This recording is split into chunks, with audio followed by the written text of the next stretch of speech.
Samuel smiled, and in that smile Ralph saw the man who had put 2 murderers on death row, and who would, Ralph had little doubt, soon put Derek Anderson's old Little League coach there as well.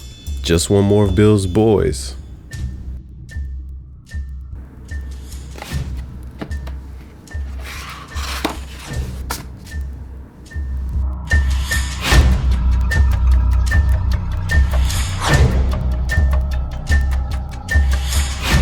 Going to dive into the plot. Is going to be a spoiler review, spoiler cast. So if you are spoiler averse, make sure that you skip to this timestamp where we'll give our actual rating out of 5 stars, how we feel about the book, and our recommendation. So our main homie, Detective Ralph Anderson, discovers that somebody brutally murdered a little boy in his town of Flint City. So he's like disgusted. He's like, this is horrible. But based on all the evidence and stuff that they accumulate, they know who's did it. So he's like, look, I'm about to make a point. I'm about to prove we don't take no some criminals like this in our town. We about to arrest him in front of everybody in the city. And so they're going to go arrest the main suspect, which is Terry Maitland in the city, right? So why is that such a big deal? Well, it's a problem because Terry he's renowned. He's like revered in this town. Everyone knows Terry. Terry is the town coach. He coaches everyone. Everyone loves him. From Little League to high school, your children have seen this, has been a part of this person's team, basically. Yep. And so basically Ralph is like, I'm going to ruin his reputation because they're in the middle of a Little League game.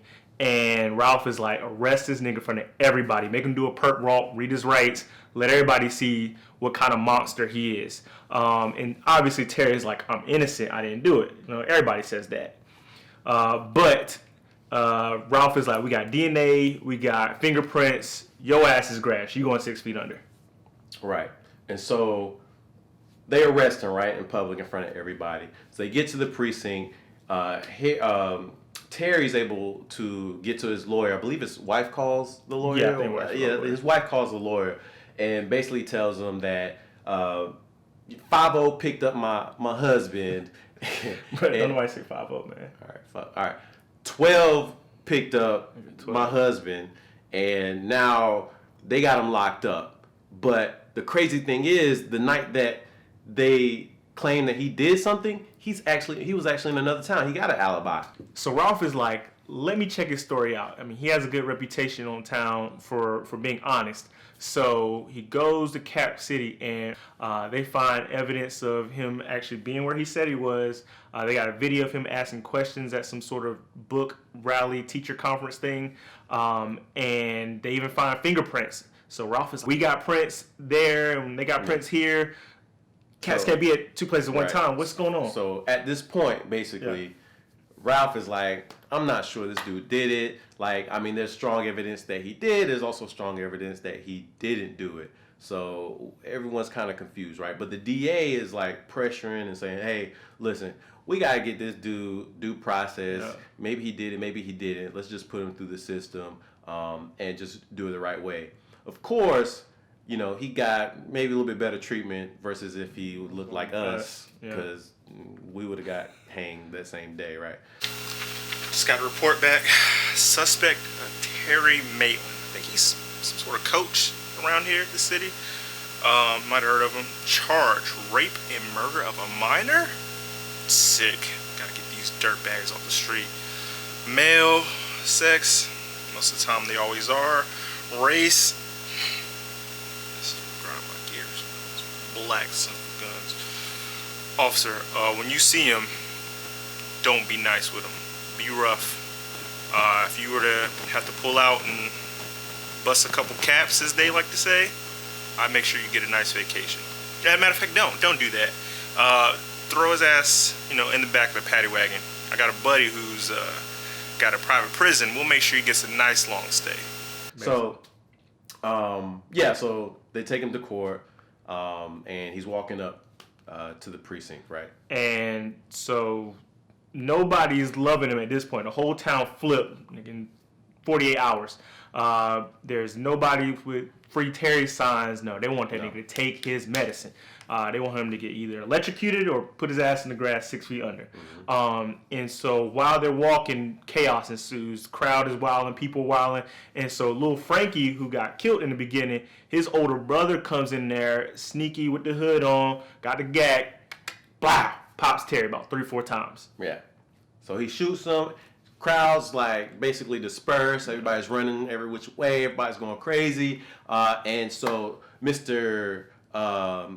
Ralph, the cop, he's like, oh, cool. Like, I see him. Bang! Shoots him. All right.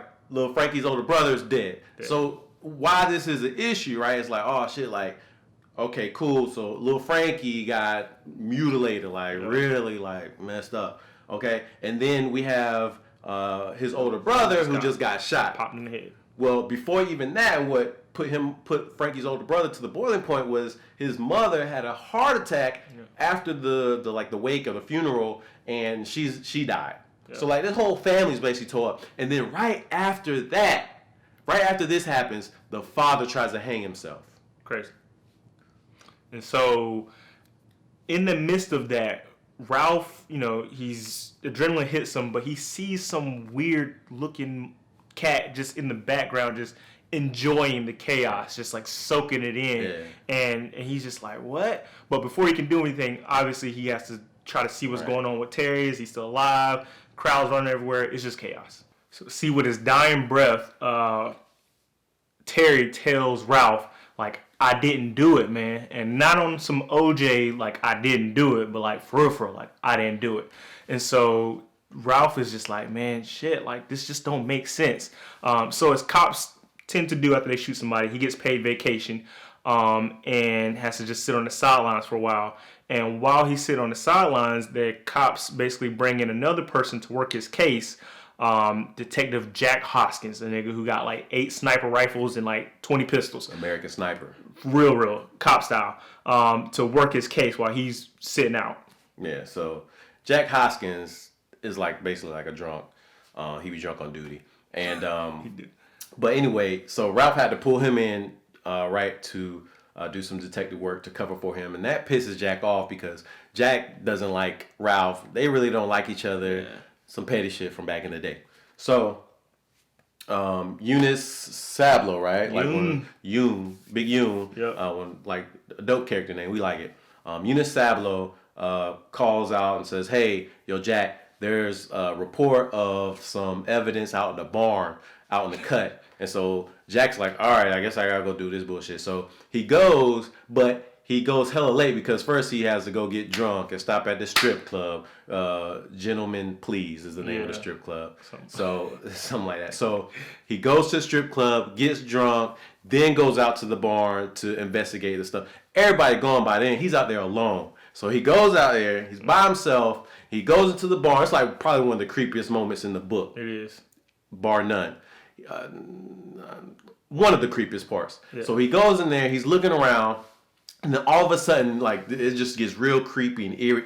Stop playing. I'm trying to do it for the joy. So Jack is out of the bar and some weird thing, like, touches him on the back of the neck. And, like, it's like he can't move. So this whole time he's, like, being touched and caressed in the back of his neck. And he's, like, scared out of his mind. So then finally the thing, like, leaves and he can finally move and turn around. There's nothing there. He's like, oh, man, ain't nothing wrong.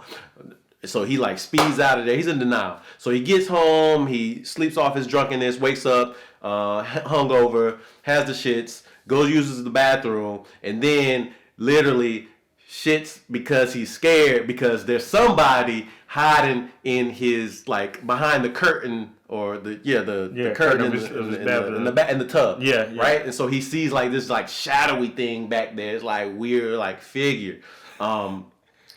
And so the thing behind the curtain basically says, look, I need your help. You're my indentured slave. You're my indentured servant.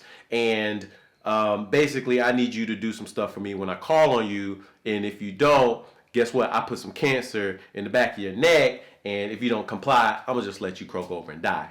Savage. So meanwhile, all that's going on, Ralph, he just still can't let it go. So he goes to see Terry's widow and basically learns out that some weeks ago, a while ago, Terry went out there to Ohio and somehow he got cut. So Ralph is like, maybe Terry didn't do it. Like, I'm trying to find out. Maybe there's another villain. But our main villain in the book, he's like, nah, no Kodak moments. Fez walls with my pictures on them. I don't do it. Wayne. So, Carter 2. So basically, Ralph is like, all right, like, I need some backup because this shit just don't make sense. So he calls Howie G and Alec P and is like, look, can y'all get me some reinforcements? Because this don't make sense. Also, our villain, he's sneaky, right? So we don't know what powers he has at this point, but apparently he can go Freddy Krueger style, and he visits Terry's little daughter and basically tells her, like, look, if these cops and Ralph don't stop investigating, I'm dropping bodies like a bad cheerleading team. It's going down. So again, Ralph is just overwhelmed and he needs some help. All right, so by reinforcements, we mean a woman named Holly, right? So Holly is basically, she sees all types of patterns, you know. But she's like a genius, right? She's a genius investigator. Basically, L from Death Note. Yeah, L from Death Note, right? And so they hire her. She goes out to Dayton, Ohio, because they heard the investigator and the investigation team basically finds out that Terry went out to visit his father out in Dayton. So that's why she's going out there to investigate, kind of see what happened and see if she can find a pattern that everyone's kind of missing. And Holly, being super Ace Ventura, best detective she is, she picks up on it right away. So see, basically the same thing that happened to Terry happened to some dude named Heath out in Ohio. They basically said that he killed some little girls in a brutal way, and he had an alibi, airtight, you know, not as tight as Terry's, but he had a good alibi. So they arrested him, put him in prison, and instead of facing all the hardships that go along with prison, he's like, nah, like, I'm offing myself. So Holly's like, you know, there's a pattern here. I see something. You know, somebody might just look at it and be like, oh, maybe it's a coincidence, but Holly's like, nah, like, this means something, because also that dude who killed himself scratched Terry on the day that he went to go visit his daddy. So instead of saying like, oh, just a coincidence, she's like, nah, something's up. Something's going on. Right. So, unfortunately, right, so our villain realizes that something is going on as well. Like, oh, shit, like, they catching on. They might be catching on to me. Like, okay, so what's up now? So what he does is, you know, remember he put cancer in your boy's neck. Put the cancer in my man's neck. And so he's like, yo, look, I need you to look out for this investigation. If anything goes crazy, I'm going to call on you. You're going to handle it for me, right? And so... You're going to be Weebay. Weebay. Basically, does his Freddy Krueger thing again, right? Right. And goes to... So he does his Freddy Krueger thing again. He visits Ralph's wife, the detective's wife, and he's like, yo, listen, tell your husband to stop investigating me or bad things gonna happen. Somebody's gonna die. Damn. And so his wife is like, yo, I'm scared. You was in bed asleep last night and this man came and visited our house. But Ralph is still tripping. He still doesn't believe her because he's like, I don't see any evidence. I don't see, you know, you say he sat in the chair, but I don't see any, you know, indentions in like the carpet, because we got thick carpet, you know what I'm saying? So it's like he still doesn't believe. But now his wife is on the short list of people who are starting to really believe that there's some weird stuff is really going down. So finally, Ralph, his wife, Holly, Alec P, Howie G, Terry's widow, and the DA, they all get together so they can share pieces of the jigsaw puzzle. And Holly basically says, I know who this villain is. His name's El Cuco. And basically the story behind El Cuco is he likes to kill kids so he can bathe in their fat, so he can look young forever. And also he marks his victims, his next victims, by scratching them, and he transforms into them so he can frame them and put their DNA in places. Between transformations, he has to basically look like Clayface from Batman until he fully transforms them into them. But he's smart. He can like leave people's DNA places so they can get framed, and then they die, people around them die, and in the midst of all that, he just soaks up the sadness. It's like a bunch of cheesecakes to him. He just eats it, and he continues to grow and has strength off of that. It's crazy. He's a savage. Why cheesecake? I don't know. I just had cheesecake. So he's a savage, man. All right, classic bougie ratchet, like that kind of savage, but not really. All right, so the group gets together. They're like, "Yo, let's go after this El Cuco character. We're gonna get our reinforcements. We think we know where he's gonna be, where his next victim is, right?" Yeah. And so what they do is they combine forces, and they gather the troops. And so what happens is Ralph is with them, and Ralph is like, "I don't really believe this," but they convince him to. Basically, his wife does, because his wife is like pleading with him, like, "Yo, like." He was in our house, man. He was in our house, and he's like, and so he still don't believe, but he was like, you know what? Between your pleas and between Holly's pleas, I'm gonna keep an open mind, and I'm gonna go and see what happens. Yeah. And because Howie is a baller, like he's what's your boy name? The rich one that got OJ off. The rich attorney who got OJ off. Q will put it up in the words up there.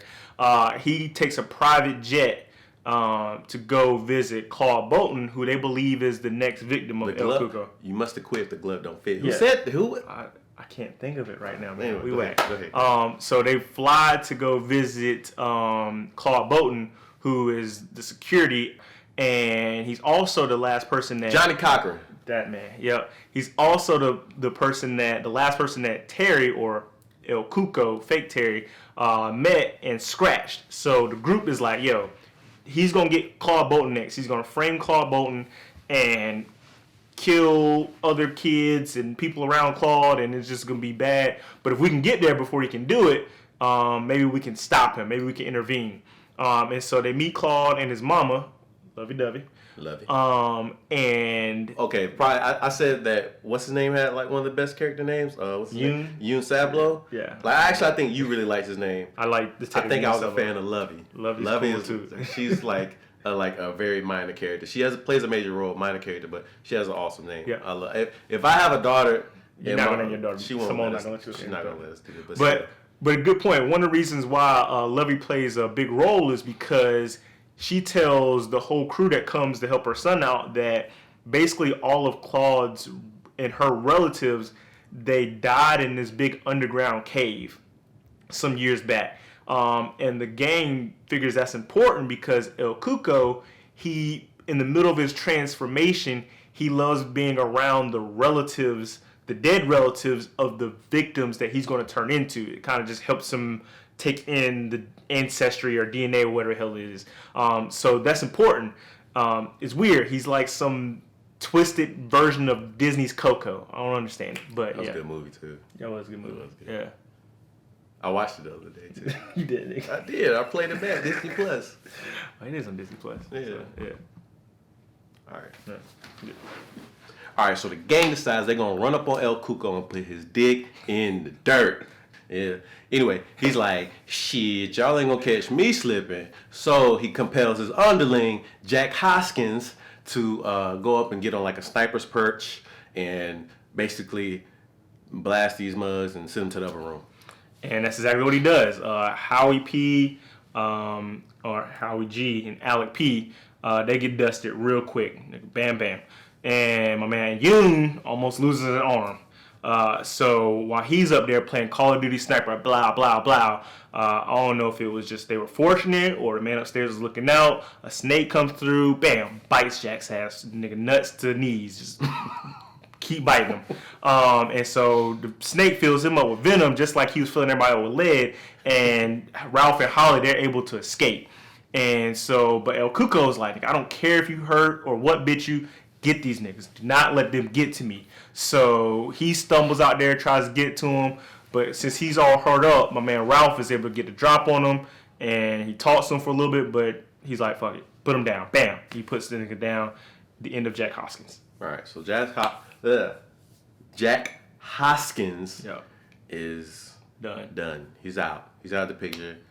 One character that you're like, oh, he's getting on my nerves. He's gone. Done. So now they get down into the cave where El Cuco is held up. So El Cuco basically is pretty much like 95% turned into what's the dude's name? Claude Bolton. Titty bar name. Yeah. Lovey's son. Yes. So Claude, he basically looks like Claude, right?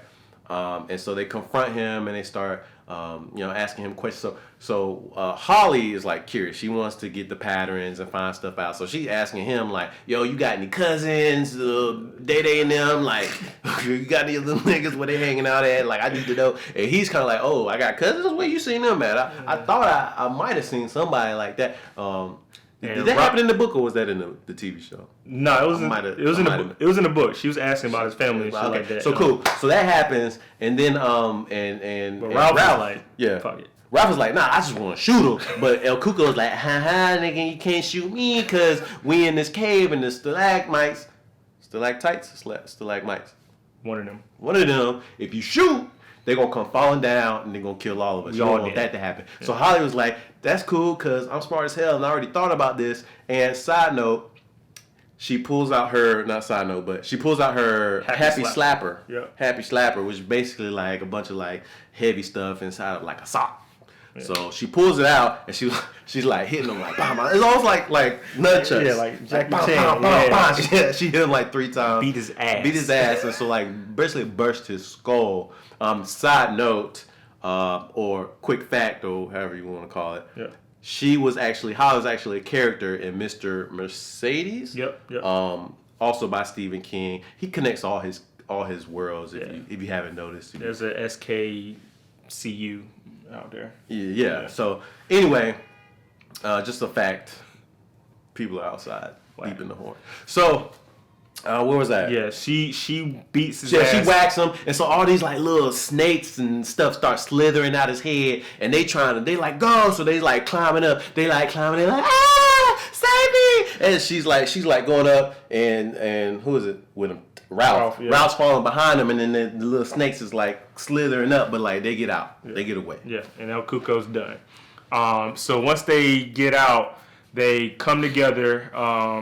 Holly, Ralph, and Yoon, and they meet up with Lovey and Claude, and they basically put together a story. Alibi. They come up with the alibi. Alibi, yep, to cover up any mention of El Cuco. Right. Because if they try to put that shit in the paper, on social media, nigga, we got El Cuco, ain't nobody gonna believe it. They say they made that shit up. So they cover it up, and they just keep it moving. The DA back in Flint City, he announces that Terry's innocent. They had the wrong guy, and basically everything starts to work itself out nicely and neatly. Ralph and Holly, they share a nice little moment. They say, thank you for going through this with me. We're best friends for life now. Let me know if you never need anything. And so Ralph just basically has some sort of reflection that he now kind of believes in a little bit in the supernatural, things that go bump in the night, which is a good, like Quincy mentioned when we were talking earlier, just kind of a good theme of him putting together in that, even if you have all this education and knowledge, there's still some things you can't understand that you might need to really believe in and try to take in. Just basically like your worldly knowledge and understanding may not always explain certain things. Yeah. So, and that's how it is. That's pretty dope. So, kick us off with, your rating of the book. What do you think? So, I think we talked about it, and I think we should give Stephen King's The Outsider 4 stars. It's a great book. I would recommend it to anybody who kind of really likes that murder mystery genre of a book. A little bit of horror, a little bit of supernatural, and I really like the supporting cast. I even like Ralph. The only main reason I would give it a 4 is because Stephen King has such a huge catalog of books that he's written over, I think, like 40 years, and this isn't his best book. So because Stephen King is such a great author, you have to compare this to all the great books he does, and this doesn't quite make my top 5, so I can't give it a 5 stars. that's my main reason for not giving 5. It's funny because you're comparing him to himself. Yep. And I was watching Bad Boys. We watched Bad Boys 3. 3, yeah. Bad Boys for Life. And I came back and I told my wife about it. And I was like, I mean, but it's still not Bad Boys 1 because that was my favorite. and Bad Boys 2 was great too, but it's not Bad Boys 1 because that's how I remember the Martin that I love from Bad Boys. That's how I remember him. And she asked me, why you got to compare it to the first one? And I didn't have an answer for it. That's just what I do. It's what we do. Yeah. So it made me think. And I would give this book like 4.25 stars. We don't do quarter stars. 4.25. It's a 4. 4.25 because of my wife's wise words to me.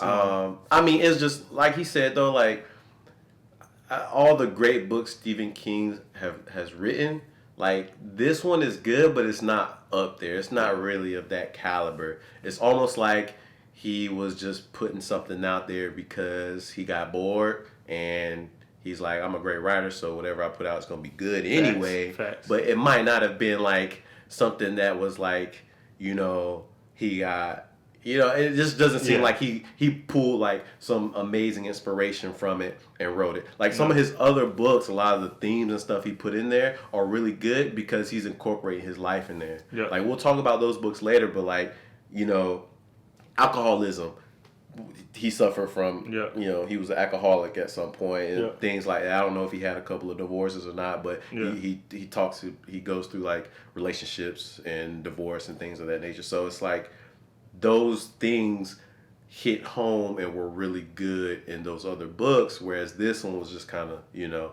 it was good for what it was, and Stephen King wrote it, so that probably gave it an extra star. So when this book probably it could be a 3, it's a 4.25 for me, because you know it's my man King. Gotcha. I agree with most everything you said, man. So if you like murder mysteries, if you like The Fallen or that True Detective show, like if you like those type of medias, I think you'll love The Outsider by Stephen King. Mm-hmm. It's a really great book. Yeah. And go check out the show show adaptation to it as well, because that was pretty. It was good. It was that good. Was straight. Yeah, it was really good adaptation. Yeah. I liked it. It was real artsy, kind of. I mean, the filmography was dope. Yeah, I would say so. Yeah, cinematography. Agreed. So yeah, this is it for our review of The Outsider. If you have any recommendations for any other horror books or Stephen King books, any books in general that you want us to review, put in the comments below. Otherwise, make sure you like the video. Make sure you subscribe. And we'll catch y'all later. Notification bell too. Yep, you can get those updates. Yeah. Otherwise, we'll catch y'all in the next one. Peace.